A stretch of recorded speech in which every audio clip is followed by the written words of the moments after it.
Yon, good morning mga kababayan ko. Magandang gabi dyan mga kabuli sa inyo. Yung mga hindi naka-follow dyan, mag-follow at mag-subscribe na at i-like and share na rin kababayan ko. Anyway mga kababayan ko, no, sabi ko nga sa inyo, mga ilang video ko, kahit anong gawin nyo, mga loyalista dyan, yung mga basher ko dyan, kahit anong gawin nyo, kahit anong gawin nila, kahit anong paninira nila kay Duterte, solid.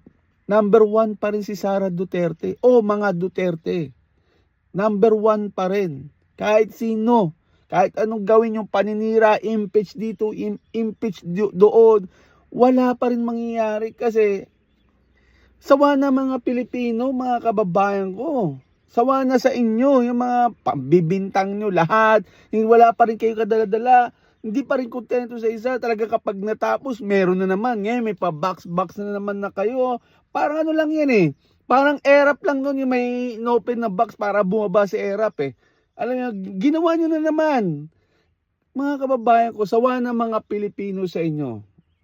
Alright? Sawa na, kapaninira, sira doon, sira dito. Wala pa rin pagbabago. Yan pa rin kayo. Politika pa rin.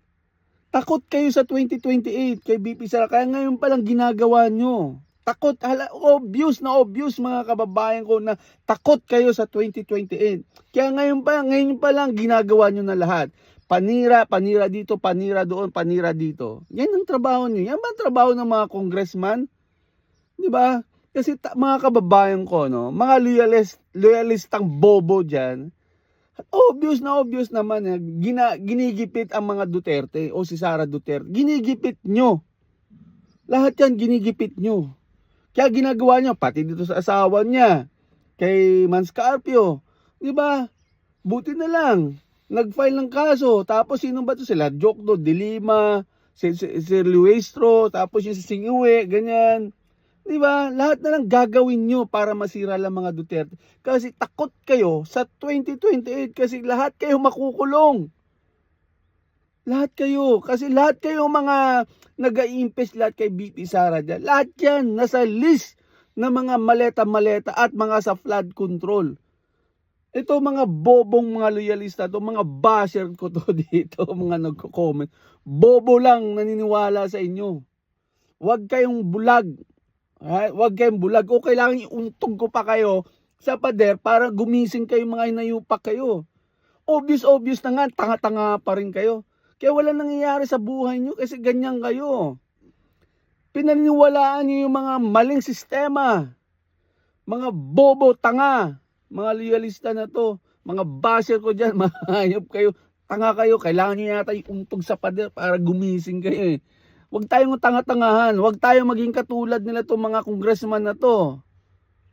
Kahit anong gawin nyo mga kababayan ko, kahit anong gawin nyo, wala pang hindi pa nabubuhay yung mga talo sa mga Duterte. Kasi Duterte lang ang may malasakit sa Pilipinas. Wala nang iba. Kahit anong gawin nyo, kahit anong sira nyo, kahit anong gawin nyo, impeach dito, impeach doon, wala pa rin naniniwala sa inyo. Mataas pa rin ang survey ni BP Sara. Yung mga ginagawa nyo ngayon, obvious na yan. Politika kasi takot kayo sa 2028 na balikan kayo. Yan ang katotohanan. Huwag natin gawing panira dito. Lahat ginagawa nyo. Mga dilawan na to, kakampet, takot sa mga loyalista na to ni BBM. Kahit anong gawin nyo mga loyalista kayo, wala kayong magagawa. Especially itong mga congressman na to. Kahit anong gawin nyo, wala pa rin maniniwala sa inyo mga hayop kayo. Dahil mga salot kayo eh. Lahat ginagawa nyo. Lalo lang lumalakas sa mga Duterte at mga supporters at mga DDS. Dahil sa mga pinaggagawa nyo. Hindi pa ba kayo sawa? Hindi pa ba kayo kontento sa mga pinaggagawa nyo? Puro lahat paninira, lahat gagawin nyo.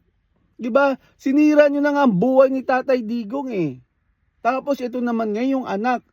Lahat ginagawa nyo. Pati dun sa asawa, pagbintang dito sobra-sobra. Wala namang katotohanan. 'Di ba? Ito talaga ang politika mga kababayan ko sa Pilipinas. Napakadumi. Napakadumi. Mga maraming sakim. 'Di ba? Kaya ito lang naman nangyari mga kababayan. Kasi noong time ni Duterte, hindi sila makakilos. Noong panahon ni BBM 'yun. Napakaluwag kasi ni BBM. Tama si Tatay Digong eh. Si BBM weak leader. Walang kwenta. Walang kwenta. Tingnan mo ang ginawa ng mga congressman, mga sa flood control. Hanggang ngayon wala pa rin nakukulong mga hayop. 'Di ba? Nagturo na nga si Saldico, ang dami pa, mga 18 Maris, ang dami. Sino tinuturo? Si Martin Romualdez. Kaya ngayon ginigipit niyo si Sara Duterte. Dahil takot kayo sa 2020. Sabihin niyo na, yun naman ang talagang totoo mga kababayan ko. Takot kayo sa 2028. Politika kasi alam nyo, kapag nakaupo si BP Sara o mga Duterte, babalikan kayo. Talagang totoo yan, babalikan kayo. Pupush namin si BP Sara na makulong kayo mga hinayupak kayo, mga salot kayo sa gobyerno. Ipupush namin yan. Pinapanawagan namin na ipush namin na makukulong kayo mga hayop kayo. Dahil sa mga pinaggagawa nyo sa mga Duterte at kay Sara Duterte. Diba? Lahat gagawin nyo para masira lang yung isang tao. Pero kahit anong gawin nyo mga kababayan ko, kahit anong gawin nyo mga nasa mga kongreso dyan, yung mga Lance Luistro, Dilima, Ngiwe, si Jokno, dahil pa. Sino ba? Mga si Antuberos, mga dilawan dyan, si Bam Aquino, si Kiko Pangilinan, si Triling, number 1. Diba? Kahit anong gawin nyo, kahit anong paninira nyo sa mga Duterte, walang naniniwala sa inyo. Diba? Walang naniniwala ka sa inyo kasi puro kay ganyan, puro sira. Hanggang ngayon, mula noon hanggang ngayon yan pa rin ang trabaho nyo. Hanggang ngayon, simula nung kay